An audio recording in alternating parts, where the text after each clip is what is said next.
Listen to this. People pray for things that they can't sustain and maintain. People pray for money, but don't know the requirements to maintain and sustain money.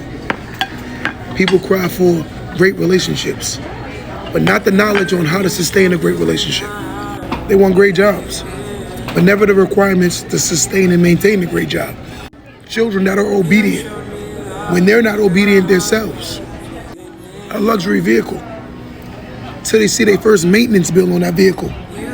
A good husband or a good wife until they require you to be a good husband or a good wife.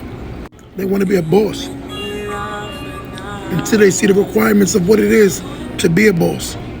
So what I'm trying to get at is, most people want things that they don't even bring to the table. You want people to provide this lifestyle and these things for you, but you don't even bring those things to the table yourself. So what I suggest is you work on yourself first before you start asking for those great things. Because all of those things you want takes a level of maturity and consistency for you to sustain them. Don't let that go over your head.